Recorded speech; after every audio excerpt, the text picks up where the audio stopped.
Okay, I have a lot of things I'm gonna get through in like 30 seconds. So, first thing, Compile. It's a great card game. Michael Yang, Synapse Games, all that.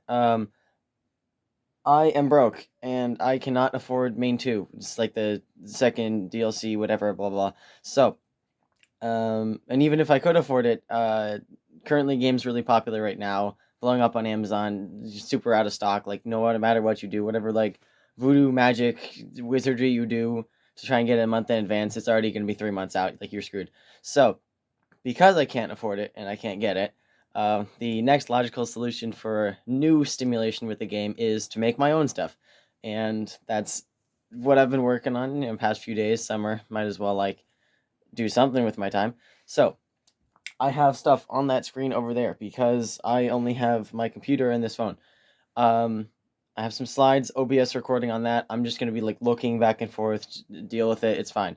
Um, it should be like over there on the recording and like right over here. You know what I mean? So it should be fine. So, anyways, let's get into it. First thing, fusion. Concept of this got the little tagline: "Bring together as one." Basically, taking from your other stacks, going into that one. It's a cool idea, a little bit like Gravity for people who know main one, but ideally with a few interesting tweaks. First card, Fusion Zero. Start. You may flip one covered card in this line, ignore effects. The reason that's interesting is primarily not because of how it interacts with your own cards, actually. The more impactful thing to it is dealing with your opponent's cards. Because the way I see it, your opponent might have face down cards that they want to flip over. Retrigger the effect. It's good. You like that. This card actually allows you to flip their face down cards and not have anything happen from that. And that's reasonably powerful, assuming they're not playing something with a lot of starter end effects, because that means the whole purpose of that card being down there for them is like null and void. So I like that ability. That's why I put it on there. The zero needs a little more pizzazz though, because it's a bit situational. Depends on who you're playing. So we've also got you may shift one other card. Avoiding retriggers a bit from shifting the zero itself. But ideally, then you get a little more flexibility with what you're doing. Fusion 1, swap the placements of one card in each of two of your lines. Basically, what that's saying is, say I have a card in this line and a card in this line. I'm going to take those out, remember the order of those, like how they were, if there are any cards on top of this, any cards not, and just swap those entirely. Now, the reason I like this, and frankly, the reason why this should be a zero, but it's not, is because this lets you do some really powerful things with point value in your lines. Say you swap around, like, I don't know, example is like a 6 and a 0. Let's say the 6 was the top card on something and the 0 was like buried. If you swap that, the 0 now gets activated. The 6 now becomes point value in that other line. These are very really useful qualities to have. So this is actually a super super super good card. That if you don't have the right setup for it, and just how the game has been progressing, is low key gonna not be that useful for you. But it really just depends. Moving on to Fusion 2. When a card has been shifted, you may flip that card. Now, remember, this is a reasonably shift-heavy deck, or, of cards. Additionally, if you can pair this, ideally with the Fusion Zero, I think that lends you some useful possibilities. Especially if you're kind of playing counter to your opponent's deck and they also have shift, say they're playing speed a lot, that might be a really useful way to sort of preempt that they're going to shift a lot and then do something about that. We also got shift one covered card to this line. So, presumably, if you have a face down card, you could ideally shift it to that line. And then, since it's been shifted, you can flip that card. So, retriggers, potential, useful. It's a decent 2. Now, moving on to the 3. Effects in this line are not retriggered when revealed. That's kind of another core aspect of Fusion. Retriggers, frowning upon them a little bit so you can really emphasize the shifting nature a bit more. Otherwise, you just be constantly shifting stuff out of Fusion, which is kind of antithetical to the point of it in the first place. So, effects not retriggered, and then the middle, shift one card to or from this line. Now, obviously, if you shift a card out of it, effect is not going to activate, so you have to consider that. But I see there being some kind of useful advantage to that top effect in that this also applies to your opponent because it's a whole line. It's not just your half. It's not just the stack. So that means if your opponent has some really, really good stuff and they're playing shift, this is a good way to lock that down and not have them get benefit from that. In a way, this is almost a shift deck that also counters shift, which is really weird, but kind of interesting, and I kind of like it for that. Moving on to the 4, we have End. Discard a card if you do shift 1 card. This is admittedly a little bit of a ripoff of Fire. Instead of flip, it's shift, and that's also admittedly a little bit broken. So this is probably a card your opponent would target pretty quick, especially because value of 4 and good end effect.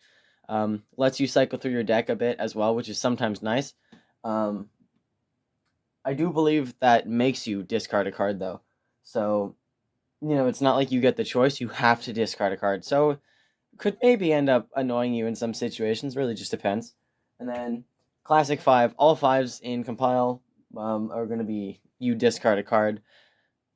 I addressed the start of this video to people who really know Compile, and now I'm explaining the most basic elements of it. So I hope whoever is stuck around finds that useful. But so that's all of Fusion.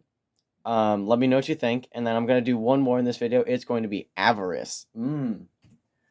So Avarice, little flavor text: hold without regret. I find this one kind of fun. In the whole I have like a whole fully drafted bunch of images for all these cards, but I'm not posting them because I don't know the copyright liabilities to that, and I'm too lazy to send out an email. So I think this should all be fine. Hopefully it is. But Avarice was going to be like this really cool gold palace kind of vibe, and I really ran with that idea a bit, where it's not just good enough to be greedy. You actively want to hoard all your wealth, right? And that's what Avarice is really about. It's not just gaining from your opponent. It's more so keeping what you have. And I think that's a bit of a unique spin. So moving into that, Avarice 0, your opponent's total stack value in this line is reduced by half. Basically, all it's saying is, let's say they have a point value of 6 in the line this is played in.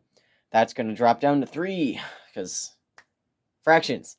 What that also means is you can get really annoying situations where they have 5, 7, any odd number. For balancing purposes, I was going to round that down. So that would also end up at 3 instead of 4 or some weird nebulous 3.5. The reason I'm doing that is because, admittedly, this is a very good card. Plus, it's a top effect. So that actually could be really detrimental to your opponent's chances of compiling. And in that sense, unless you want to really, really bully them, I think it's fair enough to just say, you can have that little extra bit, mainly so they don't complain if you would play this card down. Next one, Avarice 1. Top effect: after you discard cards, draw 1 card. It's a bit of like a, oh no, I'm losing something, but at least I'll gain something back. They're trying to fit into the theme there a bit. Admittedly, that's quite good, so already would be a good card on its own. But you also get to take 1 random card from your opponent's deck, fun. And then discard 1 card, which means, top effect, you draw 1 card. So that's not half bad. You're effectively gaining, it's technically net 1, but if you get rid of a card you didn't want, basically 2, to get rid of metal 2 or apathy 2 or whatever, nobody's looking for those anyways. Now, Avarice 2. This one's a little crazy. Top effect: your opponent cannot delete cards on your side. Now, they can delete cards on their own side.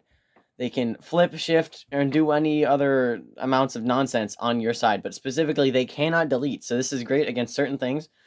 Death, hate, other protocols are really not going to like this. So it's a bit of a counter pick. And then it also gives you a little extra there, a flip 1 card. Potentially, if you need a retrigger quick, this is kind of a nice one. Fills in a few gaps for Avarice there. Really, Avarice is about, defensiveness, right? So it's not going to have too much offensive potential. It's going to be mostly draw and some limiting effects. I just figured I'd throw this in there because why not? Might be a little broken, but we'll see. Let me know. Now, Avarice 3. Discard 1 random card from your opponent's deck. Originally, I had this as hand, but I thought that was really mean. So instead, it's going to be deck, and theoretically, it's going right in the trash, so they get to see what it was. The idea there is because our 0, 1, and 2 for Avarice were all really, really broken, we got to kind of lower the pack there a bit. So the 3 and I believe there's a 4 in this one, not going to be particularly good. They're really scratching the bottom of the barrel there.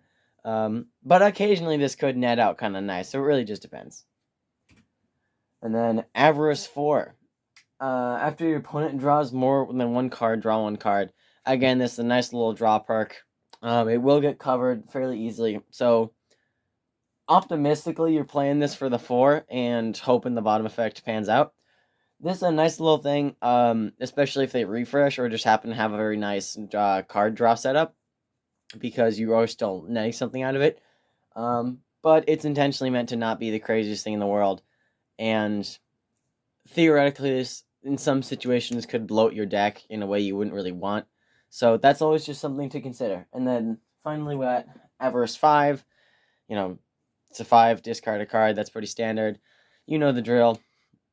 So yeah, that's been those 2 protocols.